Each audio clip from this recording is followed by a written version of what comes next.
desde 0 grados que la habíamos dejado en los 50 kilómetros de altura, que es el límite superior de la estratosfera, ahora hasta los 80 kilómetros de altura que se extiende la mesósfera, disminuye a 80 grados o cerca de los 80 grados centígrados, bajo cero. La siguiente es propiamente la última capa, que es la ionosfera, o también se le llama termósfera. Aquí la temperatura aumenta, como decía, en forma progresiva, y allí pues esto ya la navegación aérea ya no existe, porque las moléculas de aire están muy rarificadas, y tiene en particular la ionosfera que allí se producen la mayor parte de las auroras boreales, las auroras australes, cuando son en el polo sur. Esta es una interacción entre el nitrógeno y el oxígeno, o las escasas moléculas, muchos de ellos ionizadas ya, de nitrógeno y de oxígeno de la atmósfera, con el viento solar, que viene cargado también de partículas ionizadas, como son los protones, como son los núcleos de helio, y como son los núcleos de otros elementos, y también de los electrones. Y se producen estas famosas resplandecencias sobre los polos, que son un espectáculo maravilloso. Finalmente, la exósfera. No tengo mucho que decir sobre esto, simplemente que es ya los 500, los 1000, los 1500 kilómetros. No hay un límite preciso de esto, y pues más bien es un dato así como de tipo académico o cultural, pero desde el punto de vista de la digamos de la ciencia, no tiene mayor importancia. Lo tiene todavía la ionosfera, porque se me pasaba a decir a ustedes que allí en la noche se reúnen 2, 3 capas que existen normalmente de electrones en la parte superior, arriba de los 100, 150, 200, 300 kilómetros de altura.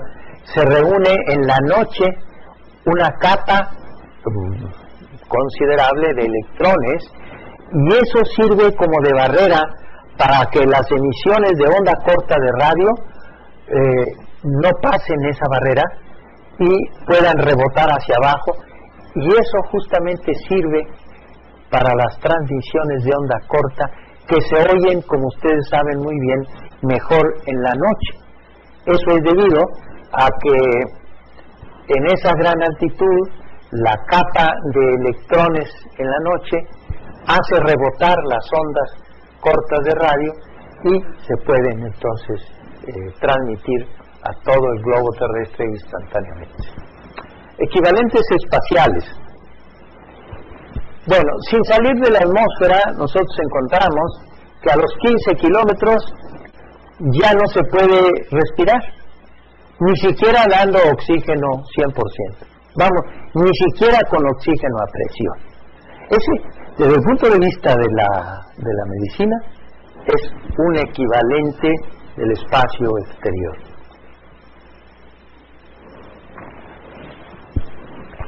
Ahora bien, hay otra línea que se encuentra a los 20 kilómetros de altura, a donde los líquidos hierven, el agua, la sangre, la linfa, cualquier líquido, que siempre los líquidos contienen algo de gases, algo de aire.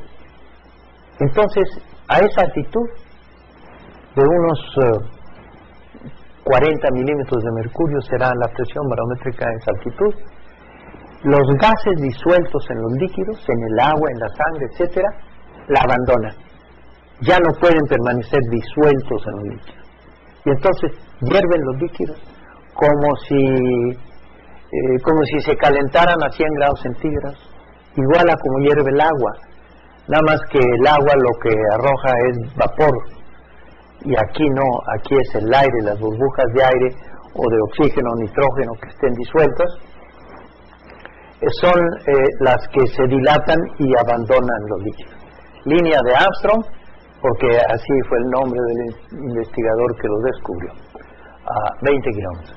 Luego, A 80 kilómetros de altura está la línea de von Karman, un físico alemán que estableció ese límite en cálculos teóricos y que más arriba o un poco más abajo se cumple, y es que la navegación aérea ya no puede realizarse.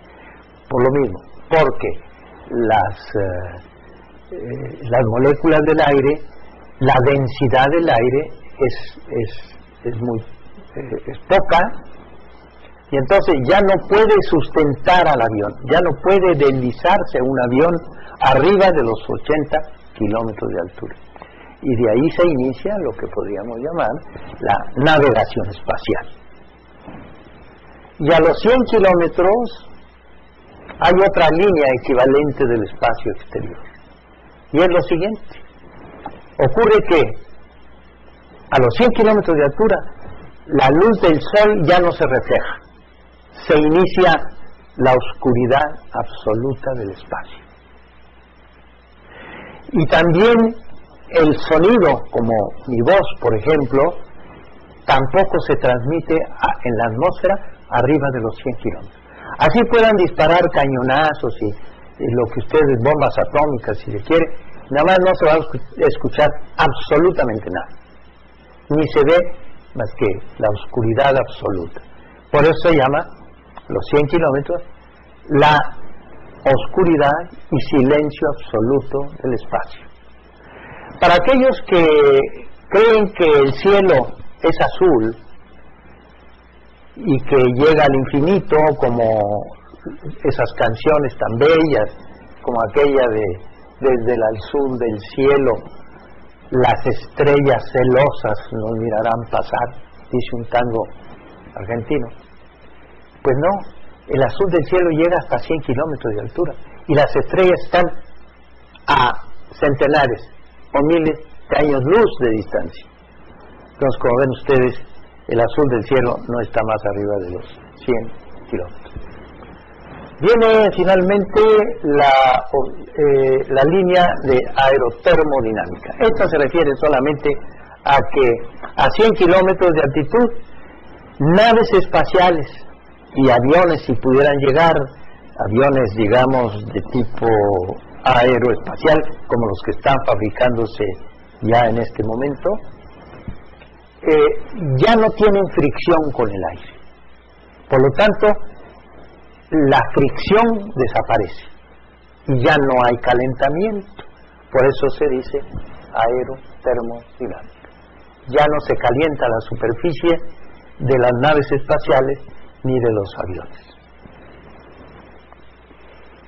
Vamos a ver rápidamente qué consiste la cabina de un avión. Estos aviones, casi todos ya en este momento, este es un avión que llaman de tipo ejecutivo, pues ya lleva presión interior, ya no vuela así al aire libre, sino que tiene que presurizar su cabina, porque arriba de los 3 kilómetros de altura los pilotos deben respirar oxígeno, y los pasajeros, cuando ya se eleva a 4 kilómetros, los pasajeros también deben respirar oxígeno, o casi todos.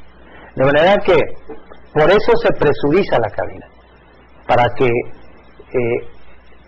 una presión equivalente de 2000 metros de altura es suficiente para conservar a salvo la fisiología humana. Decíamos que disminuye notablemente la temperatura, pero en los aviones, en el interior, llevan una temperatura generalmente muy confortable, alrededor de los 20-22 grados centígrados. Y la temperatura exterior, en cambio, donde va este avión, es, como decíamos, de 50 grados bajo cero. Ahora bien, la humedad interior, pues es la misma que la humedad exterior. Fíjense que este asunto no se ha podido resolver, porque técnicamente todavía resulta inconveniente, peligroso, meter aire y vaporizar, digamos, o meter aire y vapor de agua. porque a la salida, como se está renovando cada 3 minutos esta atmósfera interior de la cabina del avión, apenas sale el aire y el vapor de agua se congela. Y en aviones que se intentaron humidificar el ambiente interno, llegaban con toneladas de hielo en las alas, de manera que hubo incluso hasta accidentes por eso. De manera que sigue siendo seca o seco el aire que se respira dentro de la cabina. Finalmente, el ruido y la vibración. En los aviones modernos ya se ha abatido notablemente el ruido. Y sin embargo, a pesar de que los motores casi siempre van a la mitad o hacia atrás, en la mitad posterior del avión, el ruido es muy importante en la cabina de los pilotos. Esto desde el punto de vista de la medicina del trabajo, de la medicina ocupacional, pues tiene interés, porque los pilotos con alguna frecuencia se incapacitan de trauma acústico, sordera irreversible que se produce por estar recibiendo continuamente ruido. La vibración, cuando es muy prolongada, produce también algunos trastornos como aumento de la presión arterial y algunas otras problemas de vasoconstricción de las arterias periféricas. Nada más para dar un ejemplo, no es el caso aquí, pero esas personas que usan esas perforadoras neumáticas que se oyen cuando se destruye el pavimento en las calles, bueno, tienen una vibración tremenda. Esos trabajadores generalmente se enferman de un síndrome de vasoconstricción, es decir, disminución de la circulación periférica y hasta gangrena en algunos casos, cuando se usa prolongadamente ese instrumento. No es el caso, repito, pero es un ejemplo de cómo la vibración puede afectar la salud. Y bueno, hay una cosa, aquí estamos viendo un capitán de una nave que va comunicándose con el centro de control, con la torre de control, y estableciendo algunas, informando de algunos datos o enterándose de otros, pero el piloto, a pesar de que tiene mucha actividad y mucha ocupación y debe estar poner toda su atención durante el despegue y el aterrizaje, ocurre que durante el vuelo de crucero, que puede ser de horas enteras, casi no tiene nada que hacer. Y eso en un asiento que generalmente es muy pequeño y hasta incómodo. De manera que este es un asunto de medicina laboral o medicina ocupacional que tiene que ver con problemas de columna, con problemas de trombosis venosa y demás. Finalmente, como decíamos, la luminosidad externa, que ya la hemos analizado brevemente, y que en los pilotos aviadores es muy molesta y tienen que usar a veces hasta lentes oscuros. La presencia de ozono, ya lo mencionamos, era del Concorde, que ya está descontinuado, pero ya vienen otro tipo de naves mucho más ligeras, mucho más